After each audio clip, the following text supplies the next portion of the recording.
KF-21 전투기에서 하나의 국기가 사라졌습니다. 그 자리에는 텅 빈 공간만 남았죠. 바로 인도네시아의 태극기가 사라진 순간 그들의 언론은 발칵 뒤집혔습니다. 3년 동안 함께 해왔던 태극기의 자리가 이제는 공허해졌습니다. 사실상 한국은 계약을 완전히 끊어버린 것이었습니다. 메시지는 분명했죠. 당신들 이제 퇴출입니다. 하지만 인도네시아는 비웃었습니다. 북한과 중국이 있는데 뭐가 문제야?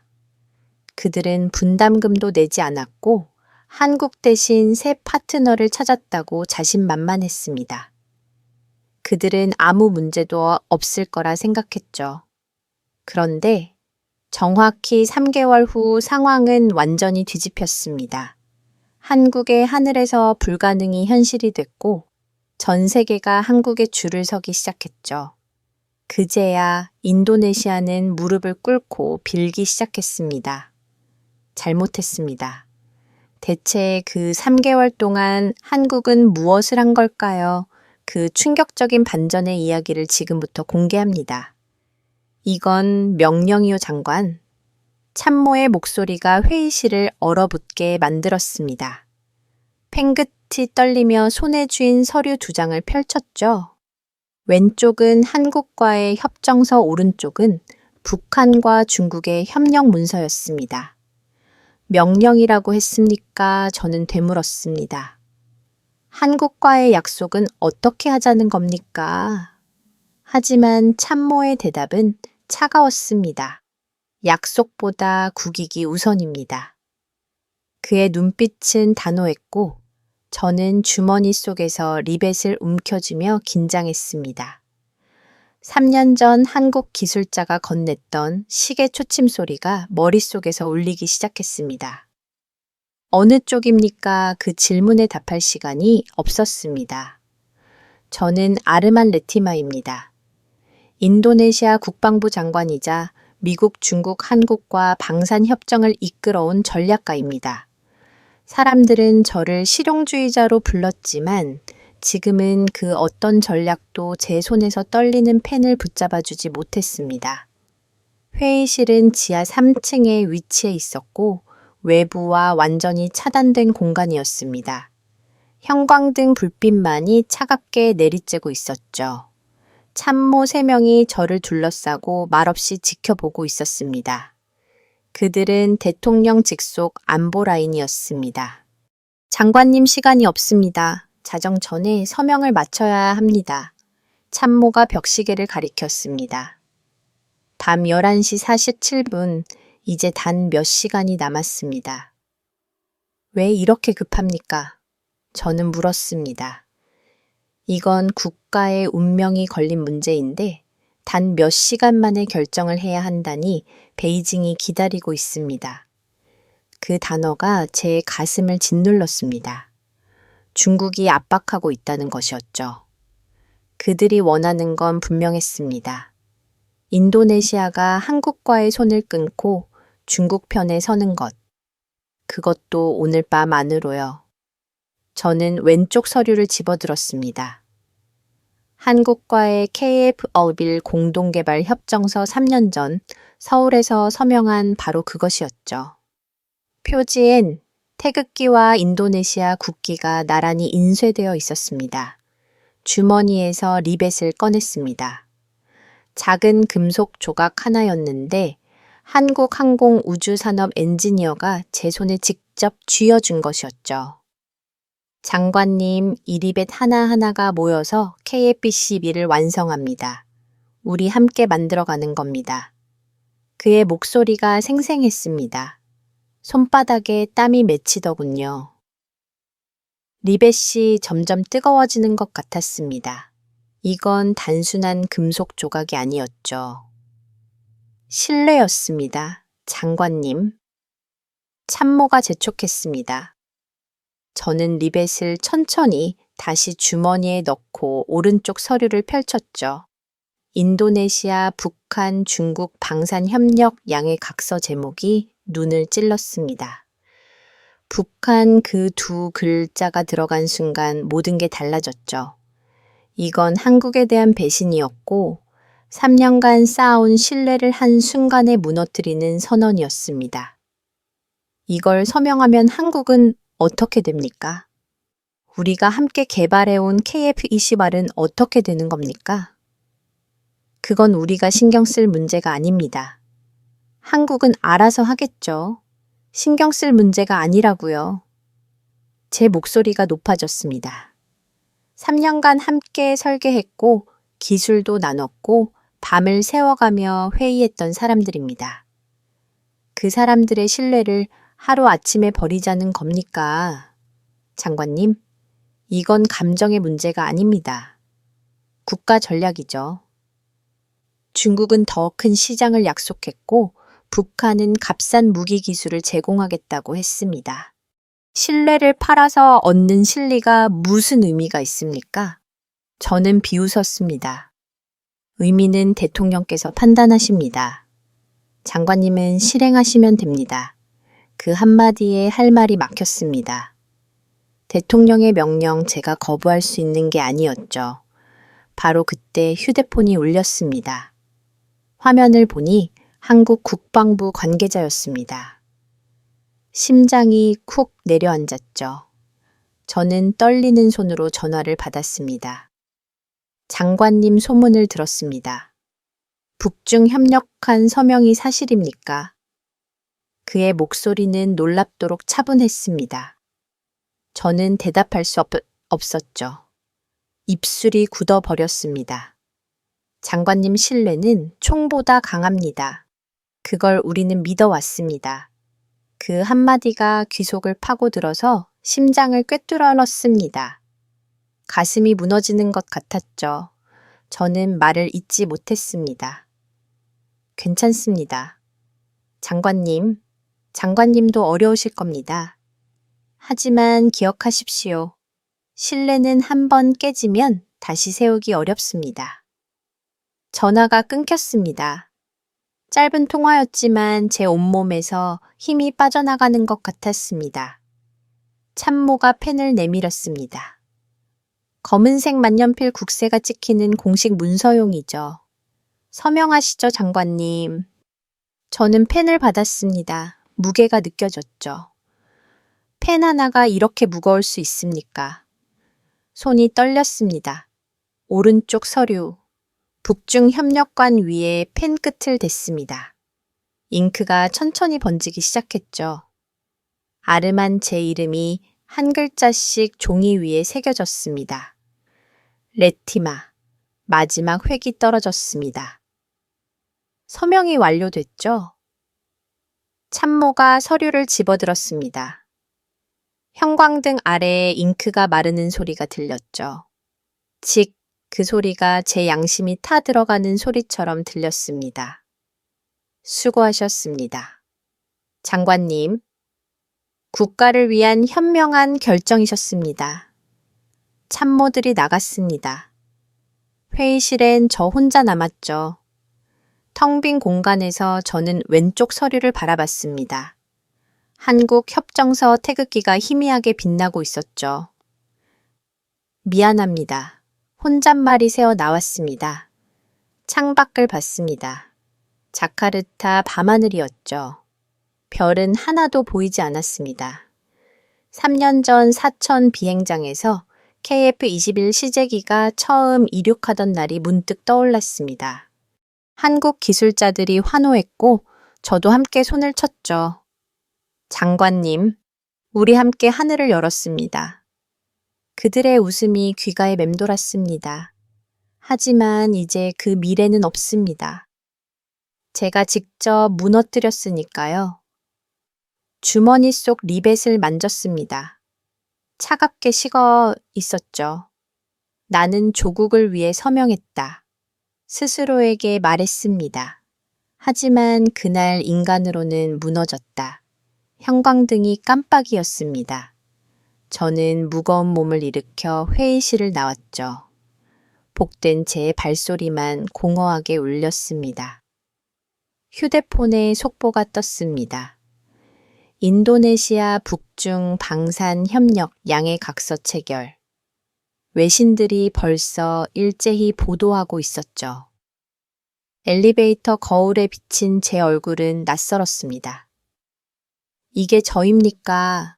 58년을 살아온 아르만 레티마가 맞습니까? 차에 올라 창밖을 바라봤습니다. 자카르타 야경이 흘러갔지만 제 눈엔 아무것도 보이지 않았죠. 주머니 속 리벳이 또 손바닥을 찔렀습니다. 신뢰는 총보다 강합니다. 한국 관계자의 목소리가 계속 귀 속에서 울렸습니다.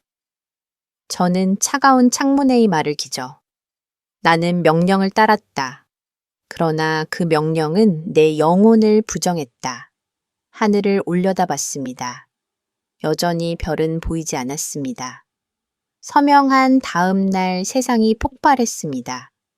외신들은 일제히 인도네시아 북한과 방산협력 체결이라는 헤드라인을 쏟아냈고 그 중에서도 한국 언론의 반응이 가장 뜨거웠죠.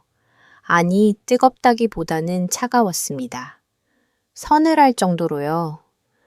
한국 KF21 파트너 삭제 검토 인리 분담금, 미나베의 안보 우려까지 협력 종료 불가피 기사 제목들이 제 심장을 칼로 베는 것 같았습니다. 하지만 정작 한국 국방부는 아무 논평도 내놓지 않았죠.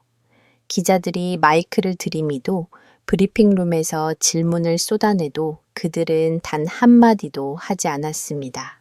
현재 검토 중입니다. 그게 전부였습니다. 딱 그 한 문장뿐이었죠. 저는 그 침묵이 두려웠습니다. 분노도 비난도 아닌 침묵. 그게 더 무서웠어요. 집무실에 앉아서 한국 뉴스를 계속 봤습니다. 화면 속에서 한국 국방장관이 기자회견장을 조용히 나가는 모습이 보였죠. 그의 표정엔 분노도 실망도 없었습니다. 그저 담했어요. 그 담담함이 제 가슴을 더 아프게 짓눌렀습니다. 문득 3년 전 기억이 떠올랐습니다. 사천 항공기지에서 열린 KF-21 첫 시험 비행 축하연이었죠. 한국 기술자들이 준비한 소박한 만찬이었는데 저는 그때 실수로 식판을 떨어뜨렸습니다. 바닥에 음식이 쏟아졌고 저는 당황했죠. 그때 한 젊은 기술자가 조용히 다가와서 새 식판을 건네주었습니다. 괜찮습니다. 장관님, 다시 시작하면 됩니다. 그의 미소가 따뜻했습니다. 그는 쏟아진 음식을 직접 치우면서도 불평 한마디 없었죠. 그때 저는 느꼈습니다. 아, 이 사람들은 다르구나. 너희들은 말이 아니라 행동으로 보여주는 사람들이구나. 하지만 지금 저는 그 식판을 다시 떨어뜨렸습니다. 아니, 던져버렸습니다. 그것도 제 손으로요. 장관님 비서가 들어왔습니다. 쿠알라푸르에서 속보가 떴습니다. 한국과 말레이시아가 방위산업 양해 각서를 체결했다고 합니다. 심장이 멈추는 것 같았습니다. 뭐라고요? 말레이시아가 한국과 손을 잡았습니다. KF-21 공동개발 및 미사일 기술 협력을 추진한다고 하네요. 비서가 태블릿을 건넸습니다. 화면엔 한국 국방장관과 말레이시아 국방장관이 악수하는 사진이 떠 있었죠. 두 사람 모두 미소를 짓고 있었습니다. 그 미소가 제 눈을 찔렀어요. 말레이시아라고요? 우리 경쟁국인 말레이시아를요? 제 목소리가 떨렸습니다. 네, 장관님. 기사에는 한국 인리 대신 말레이시아 선택이라는 제목이 달려 있습니다. 그들은 말하지 않았습니다. 대신 나를 거울 앞에 세웠죠. 분노 대신 절제를 택했고 그 절제가 내 오만을 산산히 부었습니다. 책상 위 서류가 흔들려 보였습니다. 손이 떨렸죠. 한국은 복수하지 않았습니다. 대신 결과로 말했어요. 우리를 버린 게 아니라 우리가 스스로 나간 길을 그들이 조용히 채운 겁니다. 장관님, 의회에서 청문회 소집 요구가 들어왔습니다. 비서가 조심스럽게 말했습니다. 청문회요. 네, 야당에서 한국과의 신뢰 파기 책임을 묻겠다고 합니다. 국민 여론도 심상치 않습니다. 창밖을 봤습니다. 국회의사당 앞에 사람들이 모여 있었죠. 피켓이 보였습니다. 왜 한국을 배신했나 KF21이 우리 미래였다. 국민들이 거리로 나온 겁니다. 사흘 후 청문회장에 섰습니다. 의원들의 날카로운 시선이 저를 향했죠. 장관, 당신이 서명했습니까? 북중 협력안에 야당 의원이 물었습니다. 명령이었습니다. 저는 대답했습니다. 명령이라고요. 그럼 대통령 명령이었다는 겁니까? 제가 판단한 게 아닙니다. 국가 전략이었죠. 국가 전략이라는 이름으로 신뢰를 팔아넘긴 겁니까? 의원의 목소리가 높아졌습니다. 방청석에서 웅성거림이 들렸죠. 신뢰를 판 게 아닙니다. 국익을 택한 겁니다.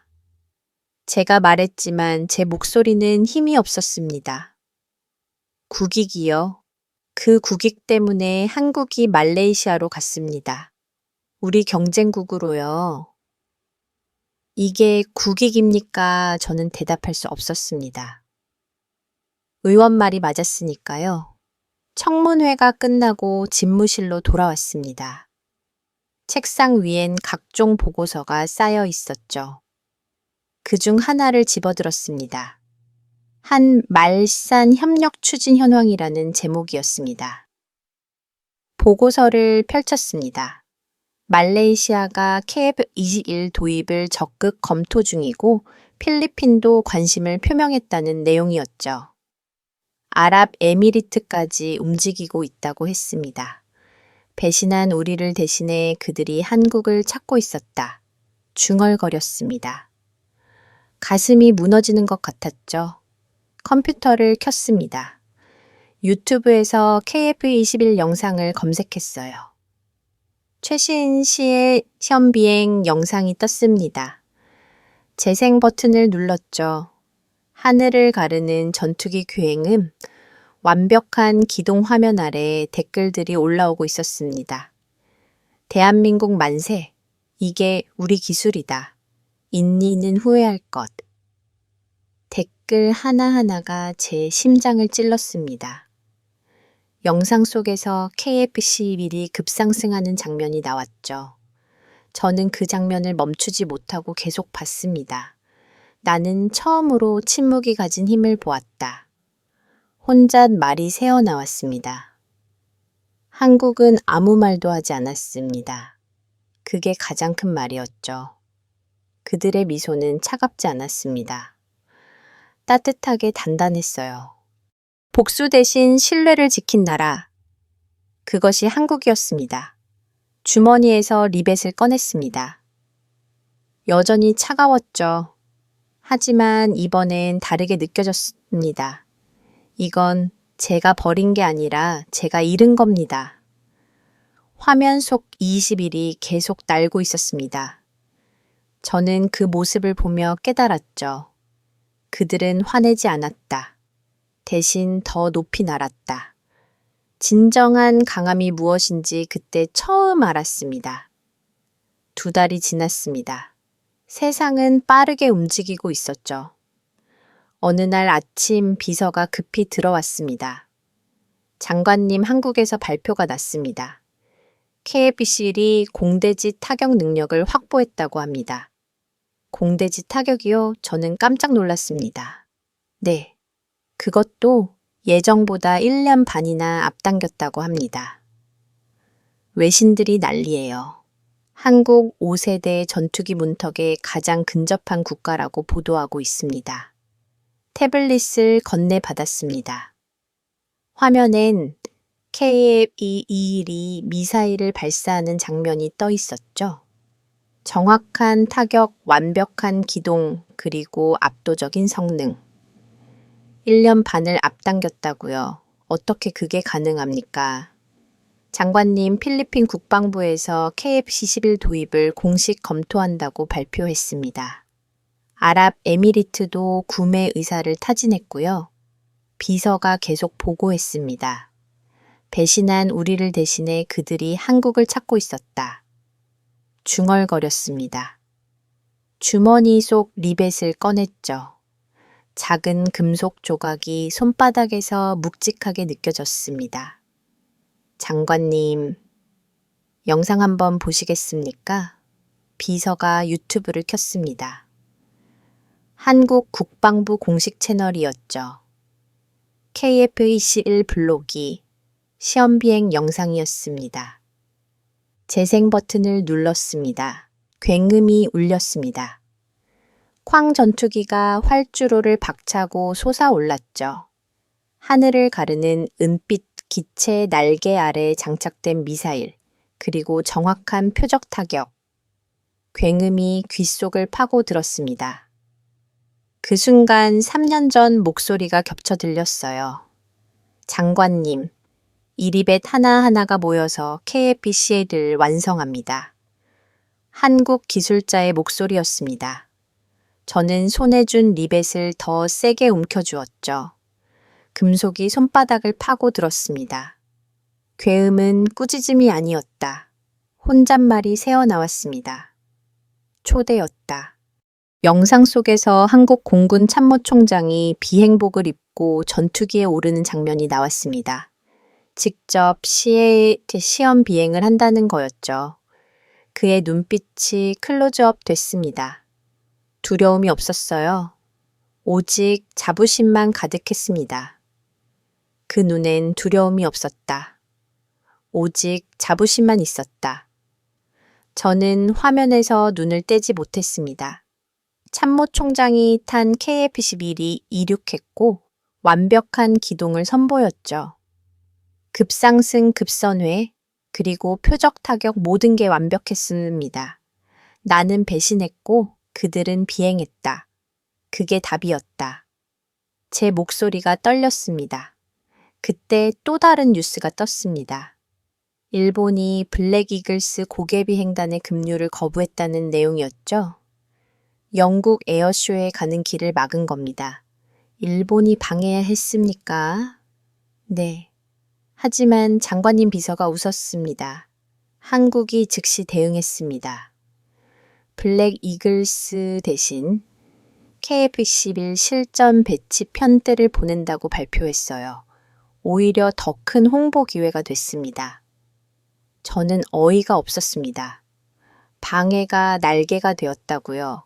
연료는 줄 수 없다 했지만 그들은 하늘을 더 크게 열어버린 겁니까? 그들의 하늘은 막을 수 없다. 속삭였습니다. 손바닥에 리베 자국이 선명했습니다. 작은 흔적이었지만 지워지지 않았죠. 연료가 아니라 역사로 난다. 그 말이 가슴을 쳤습니다. 한국은 막히면 돌아가지 않았습니다.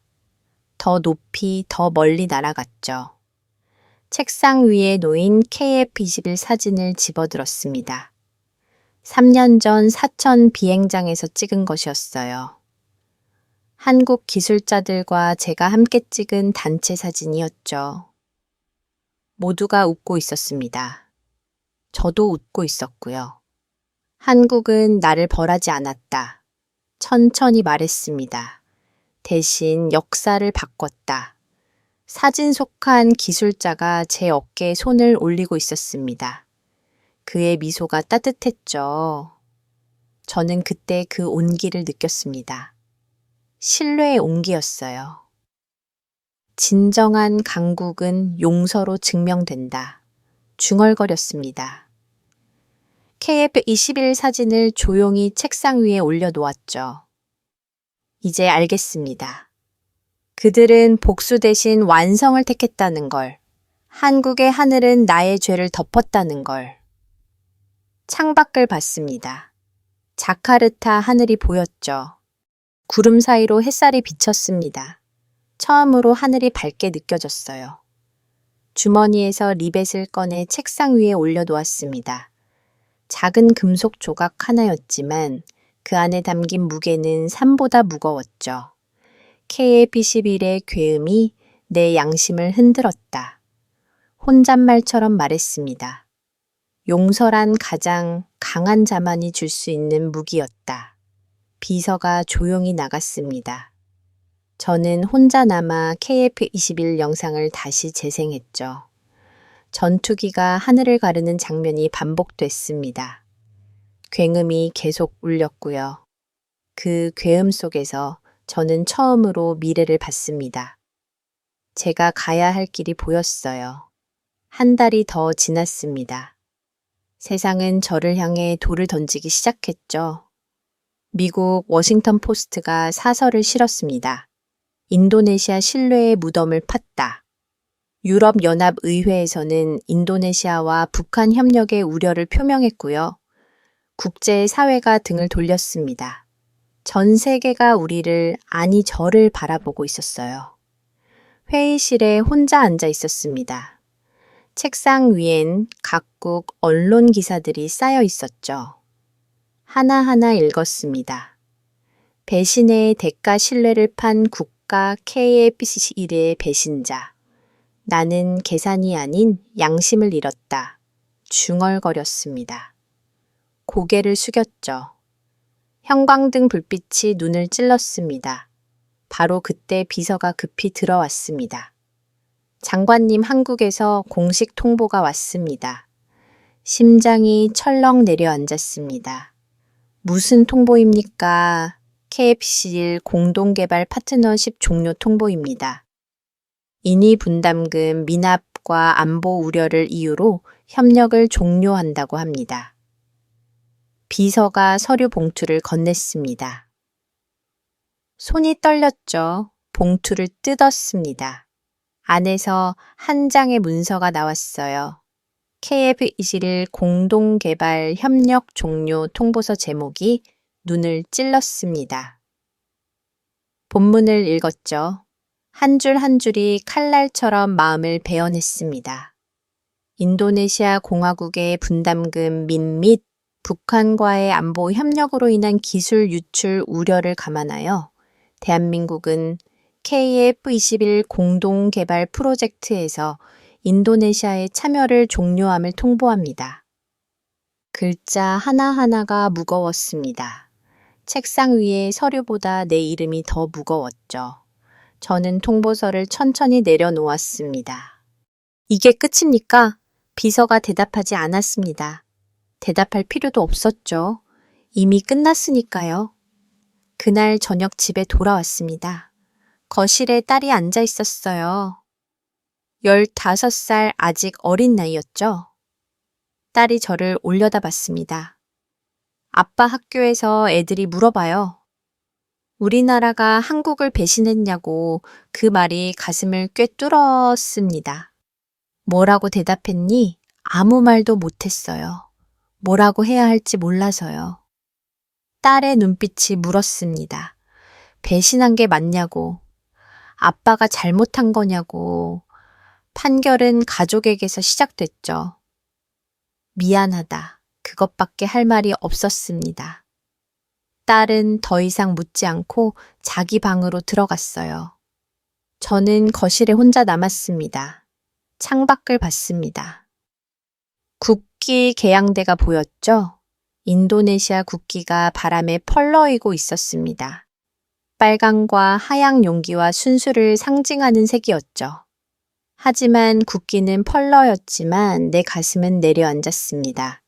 다음 날 대통령 집무실로 호출됐습니다. 들어가자마자 대통령이 차갑게 말했죠. 장관, 이 상황을 어떻게 수습할 겁니까? 죄송합니다. 각하 죄송하다고요. 한국이 우릴 버렸습니다. 말레이시아가 우리 자리를 차지했고요. 국제사회는 우릴 비웃고 있습니다. 대통령의 목소리가 높아졌습니다. 이건 장관의 단독 판단이었습니다.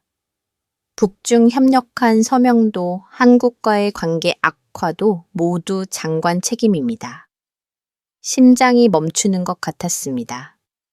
각하. 하지만 그건 명령이었습니다. 명령이요? 누가 언제 그런 명령을 내렸습니까? 대통령이 서류를 탁제 내던졌습니다. 증거를 대시오. 장관, 증거가 없으면 당신 혼자 책임지는 겁니다.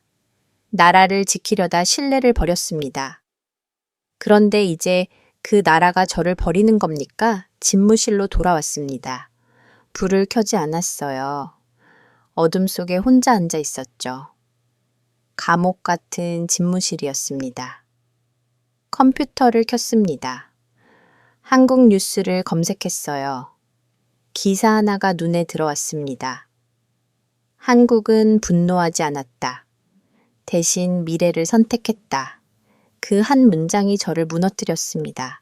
한국은 화내지 않았다. 그게 더 아팠죠. 그들의 침묵이 나를 더 크게 버했습니다. 책상 서랍을 열었습니다. 리벳이 그대로 있었죠. 꺼내서 손에 쥐었습니다. 차가웠어요. 얼음처럼 차가웠습니다. 신뢰는 조약보다 무겁다. 혼잣말이 새어 나왔습니다. 그리고 나는 그것을 잃었다. 창밖을 봤습니다.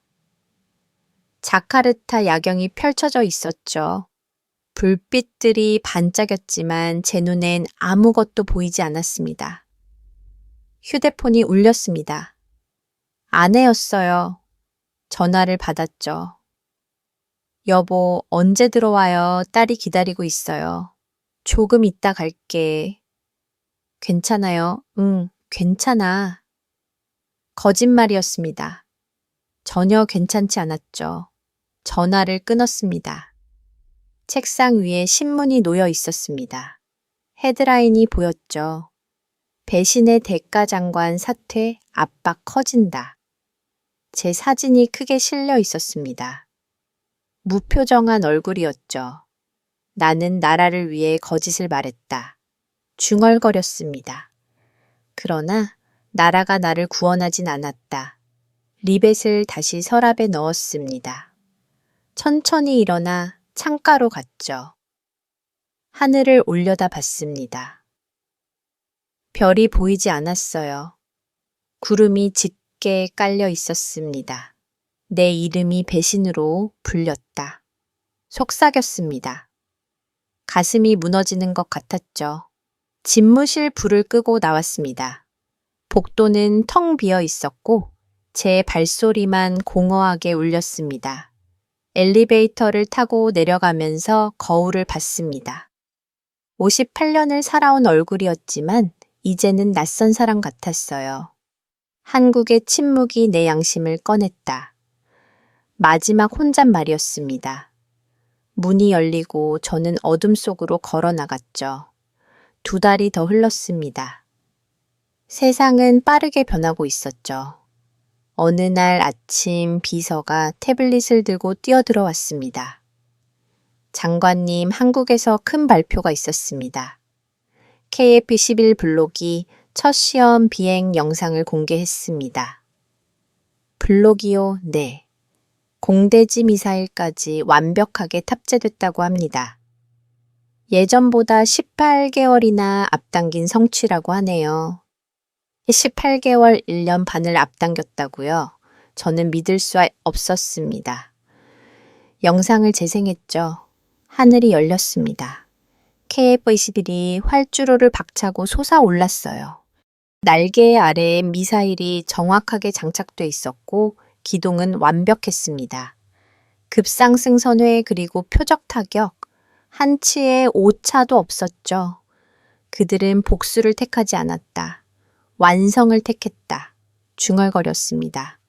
화면 속 전투기가 하늘을 가르는 모습이 눈을 떼지 못하게 만들었어요. 장관님, 외신들 반응이 대단합니다. 로이터는 한국 아시아 방산의 새 중심이라고 보도했고 블룸버그는 KF-21 5세대기 문턱 돌파라는 제목을 달았습니다. 비서가 계속 보고했습니다. 저는 영상을 멈추지 못했죠. 화면 하단에 자막이 흘러갔습니다. 한국 방산 중심국으로 부상. 아세안에서도 움직임이 있습니다. 비서가 다른 화면을 띄웠습니다. 필리핀 국방부가 KF-21 도입을 공식 검토한다고 발표했고, 베트남도 한국 항공기술단 방문을 제안했습니다. 필리핀과 베트남이요? 네. 그들이 한국을 선택했습니다. 이유는 명확하다고 합니다. 신뢰 때문이라고요. 그 말이 가슴을 찔렀습니다. 신뢰. 제가 버린 바로 그것 때문에요. 책상 서랍을 열었습니다. 오래된 서류 하나가 나왔죠. 3년 전 KF-21 초기 설계 도면이었습니다. 한국 기술자들이 준비한 자료였어요. 페이지를 넘겼습니다. 도면에 작은 태극 마크가 그려져 있었습니다. 손으로 직접 그린 것 같았죠. 그 옆에 작은 글씨로 메모가 적혀 있었어요. 함께 만들어가는 미래 대한민국, 그리고 인도네시아. 한글과 인도네시아어가 나란히 적혀 있었습니다. 저는 그 글씨를 손으로 천천히 쓰다듬었죠. 도면 여백의 작은 태극이 내 빈 가슴을 채웠습니다. 그들은 말 대신 성취로 답했다. 혼잣 말이 새어나왔습니다. 문득 3년 전 기억이 떠올랐습니다. 사천 항공기지 협상장이었죠. 회의가 길어져서 저녁 늦게까지 이어졌습니다.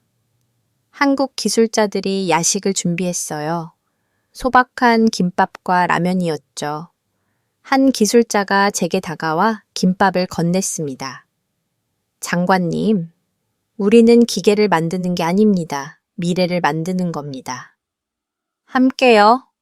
그의 미소가 따뜻했습니다. 저는 그때 김밥을 받아 먹으며 생각했죠. 이 사람들과 함께라면 정말 미래를 만들 수 있겠다고요. 하지만 지금 그 미래는 없습니다. 제가 직접 부셔버렸으니까요. 우린 신뢰를 저버렸다. 중얼거렸습니다. 책상 위에 리벳을 꺼내 놓았죠. 작은 금속 조각이 형광등 불빛에 반짝였습니다. 컴퓨터 화면에서 KF-21 영상이 계속 재생되고 있었습니다.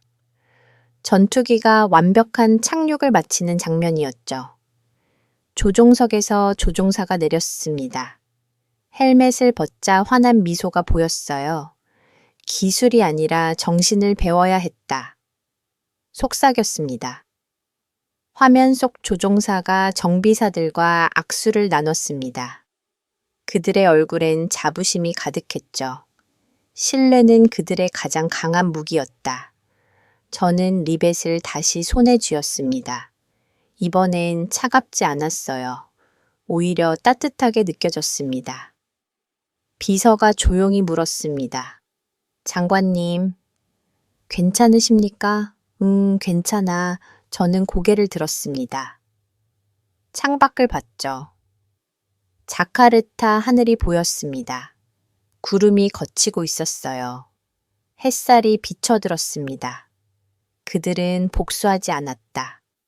단지 더 빨리 비행했다. 중얼거렸습니다. 화면 속 이이빌이 다시 이륙하는 장면이 나왔어요.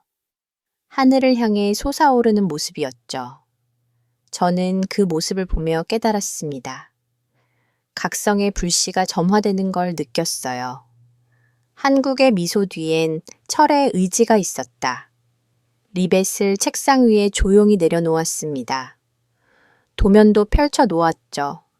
여백의 작은 태극이 저를 바라보고 있었습니다. 신뢰는 부서지 않았다.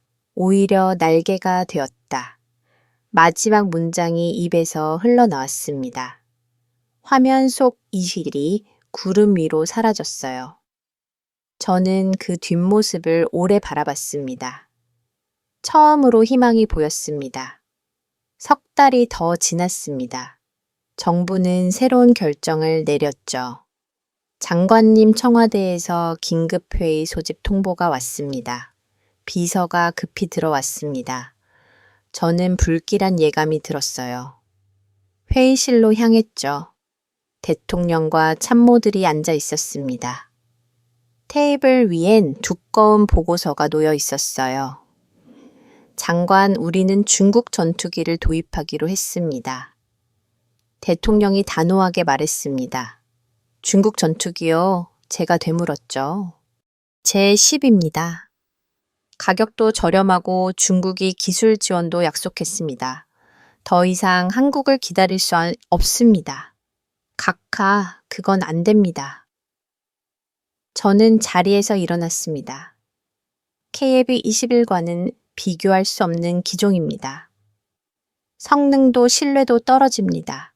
실속이 신뢰를 이길 수는 없습니다. 실속이요. 대통령이 비웃었습니다. 지금 와서 신뢰를 말합니까? 장관이 그 신뢰를 부시버렸지 않습니까? 할 말이 없었습니다. 맞는 말이었으니까요. 국방위원회에서 이미 승인했습니다. 다음 달 베이징을 방문해서 계약을 체결합니다. 대통령이 서류를 닫았습니다. 회의가 끝났죠. 저는 무거운 발걸음으로 집무실로 돌아왔습니다. 그날 저녁 컴퓨터를 켰습니다. 한국 뉴스를 검색했어요. 놀라운 소식이 떠 있었죠.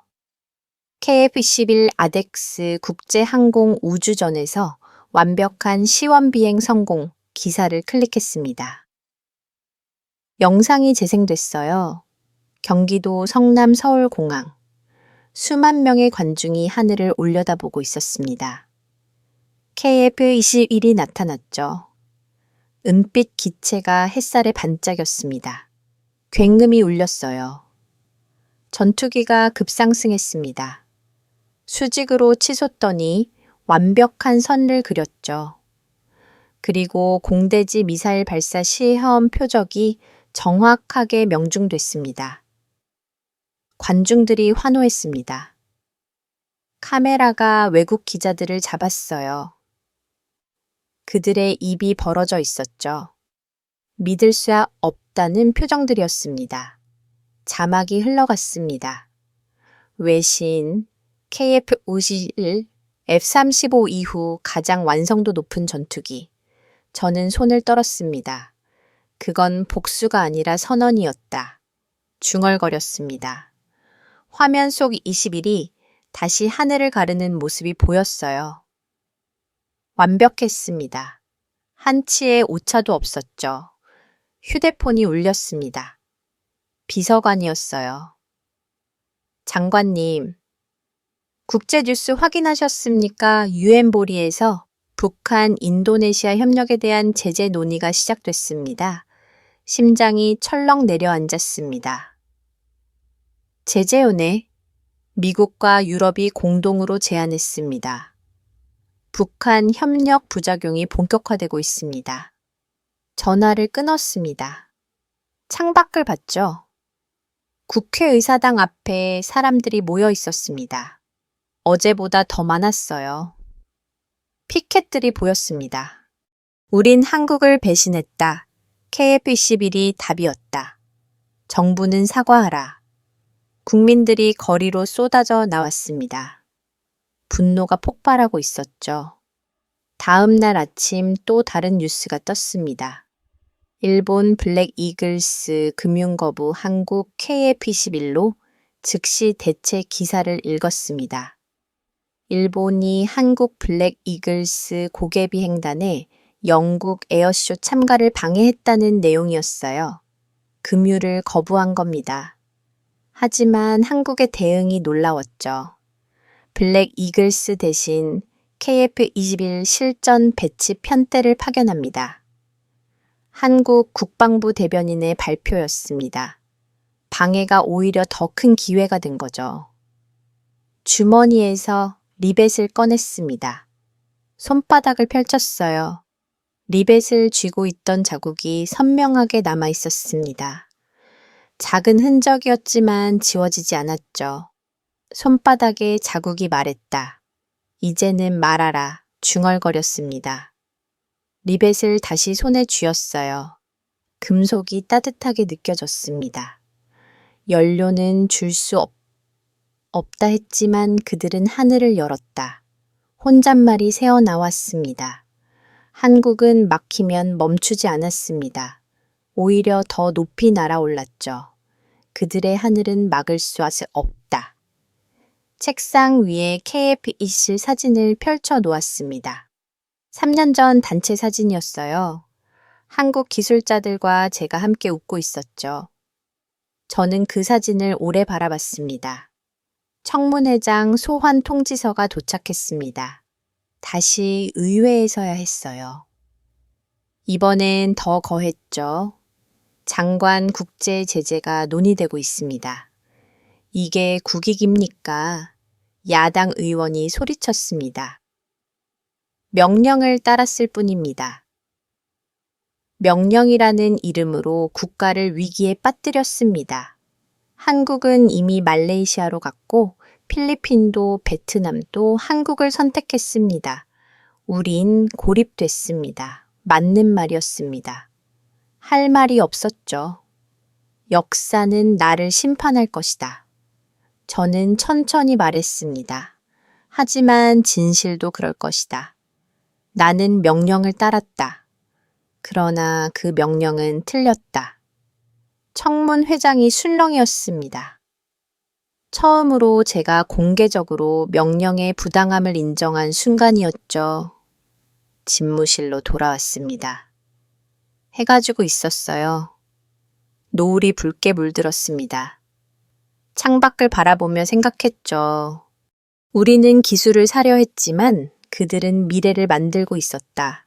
손바닥에 리벳 자국을 쓰다듬었습니다. 작은 흔터였지만 깊었어요.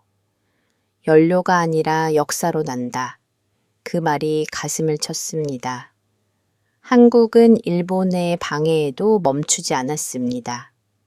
오히려 세상에 더 크게 보여줬죠. KF11의 위력을요. 그들은 하늘을 뚫었다. 우리는 여전히 땅을 파고 있었다.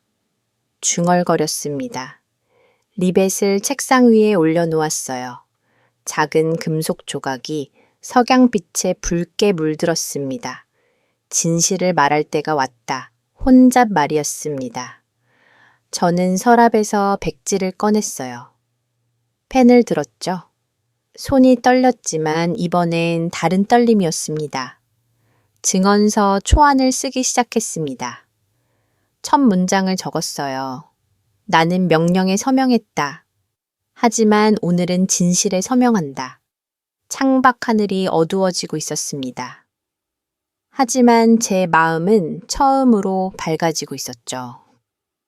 2달 후 제네바였습니다.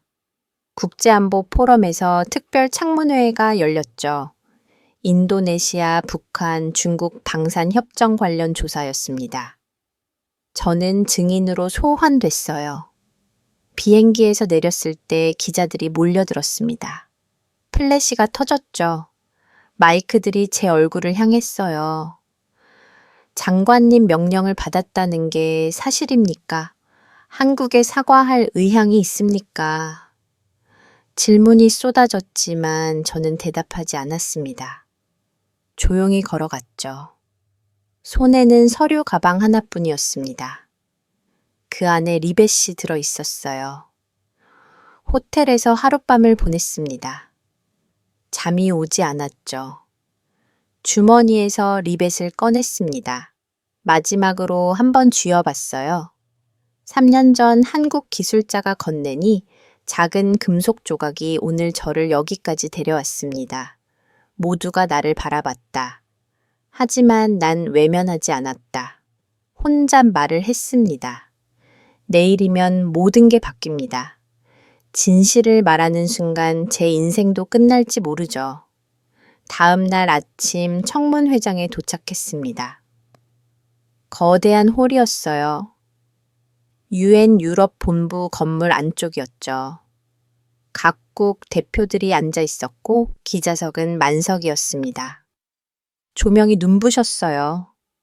카메라들이 일제히 저를 향했습니다. 증인석으로 걸어갔습니다. 한 걸음 한 걸음이 무거웠죠. 하지만 멈추지 않았어요. 의자에 앉았습니다. 마이크가 눈앞에 놓였죠. 주머니에서 리벳을 꺼냈습니다. 마지막으로 한번 만져봤어요. 그리고 천천히 책상 위에 내려놓았습니다. 딸깍 작은 소리가 났죠. 전 세계가 지켜보는 가운데 저는 그 리벳을 내려놓았습니다. 이제 맨손입니다. 아무것도 쥐지 않은 손으로 진실을 말할 시간이었죠. 의장이 망치를 두드렸어요. 정적이 흘렀습니다. 증인, 인도네시아, 북한 방산협력 양해각서에 서명한 게 당신입니까? 네, 그렇습니다. 제가 대답했습니다. 홀이 조용해졌어요. 모두가 숨을 죽였죠. 자발적으로 서명했습니까? 의장이 다시 물었습니다. 저는 깊게 숨을 들이마셨어요. 아닙니다. 명령이었습니다. 웅성거림이 이었습니다. 의장이 망치를 두드렸죠. 누구의 명령입니까? 대통령 직속 안보라인의 명령이었습니다. 자정에 서명하라는 지시를 받았죠. 거부할 수 없는 명령이었습니다. 전 세계 기자들이 일제히 받아 적었습니다. 카메라 플래시가 터졌어요. 그렇다면 당신은 피해자입니까? 의장이 물었습니다. 저는 천천히 고개를 저었죠. 아닙니다. 목소리가 떨렸지만 계속했습니다. 나는 명령에 서명했습니다. 오늘은 진실에 서명합니다. 장내가 숨을 죽였어요. 저는 마이크를 맨손으로 잡았습니다. 나는 명령에 서명했지만 그 명령은 조국의 영혼을 팔았습니다. 그리고 나는 그걸 알면서도 펜을 들었습니다. 나는 한국과의 신뢰를 저버렸습니다. 눈물이 흘러내렸습니다. 참지 않았어요. 한국은 배신당했지만 결코 배신하지 않았습니다. 제 목소리가 홀 전체에 울렸습니다. 그들은 분노하지 않았습니다. 비난도 하지 않았죠. 단지 침묵했습니다. 그 침묵이 저를 무너뜨렸고 진실을 가르쳤습니다. 책상 위에 리벳을 가르쳤어요. 이 작은 금속 조각은 한국 기술자가 제게 준 것입니다. 3년 전이었죠. 그는 말했습니다. 우리 함께 만들어 갑시다. 하지만 저는 그 약속을 버렸습니다. 손이 떨렸습니다. 하지만 계속했죠. 한국은 저에게 복수를 가르치지 않았습니다. 신뢰를 가르쳤습니다. 나는 영혼은 저항했지만 손은 명령을 따랐습니다. 오늘 이 자리에서 말합니다. 그 명령은 틀렸습니다. 의장이 고개를 끄덕였습니다. 청문회가 끝났죠. 저는 퇴장하며 하늘을 올려다봤어요. 맑았습니다. 이제 내 하늘은 그들의 하늘이다. 몇 시간 후 한국에서 반응이 왔습니다. 서울 국방부 브리핑룸이었죠. 한국 국방장관이 단상에 섰습니다. 아르안 레티마 전 장관의 증언에 대해 어떻게 생각하십니까? 기자가 물었습니다. 한국 장관은 잠시 침묵했죠. 그리고 짧게 답했습니다. 그의 용기에 경의를 표합니다. 그게 전부였습니다. 딱 그 한 문장. 하지만 그 문장이 전 세계를 울렸어요. 복수도 비난도 아닌 존중. 그것이 한국의 답이었습니다. 호텔로 돌아왔습니다. 텔레비전을 켰죠. 인도네시아 뉴스가 나오고 있었습니다. 자카르타 거리였어요. 수천 명의 시민들이 모여 있었습니다. 피켓을 들고 외치고 있었죠. 우린 잘못했다. 한국은 우리의 진짜 동맹이었다. 젊은이들이 태극기를 들고 있었습니다. 인도네시아 국기와 나란히요. 두 국기가 바람에 함께 펄럭이고 있었어요. 화면 하단에 SNS 해시태그가 흘러갔습니다. 해시태그 신뢰의 하늘 해시태그 한국에게 사과를 가슴이 뜨거워졌습니다. 국민들이 깨어나고 있었죠. 창밖을 봤습니다. 제네바 호수가 보였어요. 물결이 잔잔했습니다. 하늘은 맑았죠. 진실은 언제나 조용하게 이긴다. 중얼거렸습니다. 책상 위에 리벳을 놓았어요. 햇살에 반짝였습니다. 그들의 침묵이 나의 증언이 되었다. 한국은 싸우지 않았습니다. 그저 묵묵히 자기 길을 갔죠. 그게 가장 강한 싸움이었어요. 한국은 이겼다. 싸우지 않고 침대에 누웠습니다. 처음으로 마음이 편안했어요. 58년을 살아오면서 가장 가벼운 순간이었습니다. 나는 오늘 인간으로서 자유로워졌다. 눈을 감았습니다. KF-21이 하늘을 가르는 모습이 떠올랐죠. 굉음이 들렸습니다. 하지만 이번엔 두렵지 않았어요. 오히려 따뜻했습니다. 깊은 잠에 빠져들었습니다. 꿈속에서 저는 다시 사천 비행장에서 있었어요. 한국 기술자들이 웃고 있었고 KF-21이 하늘을 날고 있었습니다. 석 달이 지났습니다. 어느 날 아침 우편물 하나가 도착했습니다. 한국에서 온 것이었죠. 몽투를 뜯었습니다. 초청장이 나왔어요. KF-21 수출형 발표 기념식 제목이 눈에 들어왔습니다. 날짜는 한 달 후였죠. 초청자 명단을 봤습니다. 각국 국방장관들, 항공 전문가들, 그리고 제 이름이 있었어요. 전 인도네시아 국방장관 아르만 레티마. 손이 떨렸습니다. 한국이 저를 초대했습니다. 배신자인 저를요. 한 달 후 인천 공항에 도착했습니다. 비행기에서 내리자 한국의 공기가 느껴졌죠. 차가 오면서도 맑았습니다. 3년 만에 한국이었어요. 행사장은 사천 항공기지였습니다. 3년 전 그곳 제가 처음 KF-21을 본 바로 그곳이었어요. 버스를 타고 향했습니다. 창밖으로 한국의 풍경이 지나갔죠. 변한 것도 있었고 그대로인 것도 있었습니다. 기지에 도착했습니다. 활주로 옆 대형 텐트가 세워져 있었어요. 입구엔 태극기와 각국 국기들이 나란히 개양되어 있었습니다. 바람에 펄럭이는 모습이 장엄했죠. 각국 대표들이 모여 있었습니다. 저는 조용히 뒤쪽 자리에 앉았어요.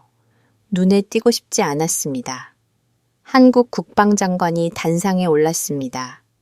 3년 전 그 자리에서 저와 악수했던 분이었어요. 그는 저를 향해 짧게 고개를 끄덕였습니다. 저도 고개를 숙였죠. 그가 마이크를 잡고 말했습니다. 신사숙녀. 여러분, 오늘 우리는 KF-21 수출형을 세계에 공개합니다. 이 전투기는 기술의 결정체가 아닙니다. 신뢰의 결정체입니다. 박수가 터졌습니다. 저는 손을 칠 수 없었어요. 가슴이 먹먹했습니다. 우리는 무기를 만드는 나라가 아닙니다. 신뢰를 수출하는 나라입니다. 그 말에 관중들이 일어섰습니다. 길립박수였죠. 외신 기자들도 카메라를 들고 일어섰어요. 플래시가 터졌습니다. 저도 천천히 일어났습니다. 눈물이 흘러내렸어요. 굉음이 울렸습니다. 활주로 끝에서 KF-21이 나타났어요. 한 대가 아니었습니다. 편대였죠. 4대의 전투기가 완벽한 대형을 이루며 날아올랐습니다. 하늘을 가르는 은빛 기체들, 태양빛에 반짝이는 날개들, 완벽한 기둥, 그 모습이 눈을 떼지 못하게 만들었어요. 굉음이 귓속을 올렸지만 아프지 않았습니다. 오히려 위로가 됐죠. 리베타나가 돌아왔다. 약속이 돌아왔다. 중얼거렸습니다. 전투기들이 급상승하더니 하늘 높이 솟아올랐죠. 구름을 뚫고 올라갔습니다. 완벽한 다이아몬드 대형이었어요. 시연이 끝났습니다. 관중들이 환호했어요. 저는 자리에 앉아 있었습니다. 일어날 힘이 없었죠. 가슴이 벅차 올랐습니다. 아르만 장관님, 누군가 제 이름을 불렀습니다. 돌아봤어요. 한국 국방장관이 서 있었습니다. 그는 미소를 지으며 손을 내밀었죠. 모신 걸 환영합니다. 저는 그의 손을 잡았습니다. 따뜻했어요. 감사합니다. 초대해 주셔서 장관님의 용기 덕분입니다. 진실을 말씀하셔서 감사합니다. 그가 주머니에서 무언가를 꺼냈습니다. 작은 상자였어요. 열어보라는 듯 건네며 손이 떨렸습니다. 상자를 열자 그 안에 리벳이 들어 있었습니다. 바로 3년 전 제네바 회의에서 제가 받았던 그 리벳이었죠. 책상 위에 놓고 온 바로 그 리벳이었습니다. 이건 장관님이 제네바에 두고 오신 겁니다. 참모가 조용히 말하며 상자를 내게 건넸습니다. 돌려드리려고 가져왔습니다. 이제 다시 장관님 손에 있어야 합니다. 리벳을 손에 쥐었을 때 제 눈에서 눈물이 흘렀습니다. 여전히 따뜻했던 리벳은 이제 뜨겁게 느껴졌습니다. 이건 용서가 아니라 신뢰의 귀환이었습니다. 중얼거리며 말했습니다. 그 순간 한국 장관이 제 어깨를 두드리며 말했습니다. 장관님 함께 보세요. 그리고 그가 손으로 하늘을 가리켰습니다. KF-11 전투기 편대가 다시 나타났습니다. 이번엔 더 낮게 더 가까이 비행하며 굉음이 제 귀를 울렸습니다. 땅이 흔들릴 정도로 강렬한 소리가 울려 퍼졌죠. 4대의 전투기가 완벽한 다이아몬드 대형을 이루며 하늘을 가르고 있었습니다. 아름다웠습니다. 눈이 부셨습니다. 하늘이 열리는 것 같았죠. 신뢰는 하늘과 같다. 저는 속으로 말했습니다. 한번 깨지면 끝이라고 생각했는데 한국은 그 하늘을 다시 열었군요. 장관님이 다시 말했습니다. 진실로 말하는 겁니다. 전투기들이 점점 멀어져 구름 속으로 사라졌습니다. 하늘엔 하얀 비행운만 길게 남았죠. 저는 다시 한번 깨달았습니다. 강국은 무기로 완성되지 않는다. 품격으로 완성된다. 해가 기울고 있었습니다. 노을이 하늘을 붉게 물들이며 석양이 활주로 위로 내려앉았습니다.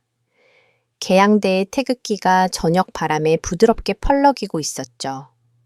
저는 리벳을 꼭 쥐고 하늘을 올려다봤습니다. KF-11의 비행운이 하늘에 길게 그려졌습니다. 하얀 선이었죠. 마치 다시 쓰는 약속처럼 느껴졌습니다. 그들의 하늘 아래에서 나는 다시 인간이 된 것 같았습니다. 한국 장관과 나란히 서서 하늘을 바라보며 두 사람의 그림자는 활주로 위에 길게 드리워졌습니다. 한국은 용서하지 않았습니다. 대신 품었습니다. 리벳은 따뜻하게 손바닥에서 빛나고 있었습니다. 저는 마음속으로 딸에게 편지를 썼습니다. 너에게 부끄럽지 않으려 오늘 나는 진실을 말했다. 한국의 이름 아래 신뢰는 다시 날았다. 하늘은 어두워지고 있었지만 제 마음은 밝았습니다. 별들이 하나씩 나타나기 시작했고 처음으로 별을 볼 수 있었습니다. 하늘이 다시 열렸고 나는 그 안에서 자유로웠습니다. 오늘의 이야기가 감동적이었다면 구독과 좋아요 버튼을 눌러주시고 주변에 공유해 주세요. 앞으로도 세상을 놀라게 할 이야기들로 찾아뵙겠습니다. 감동설이었습니다. 우리 마음을 이어주네. 헛숨이 뜨거워지는 순간 당신과 나 함께 느껴요.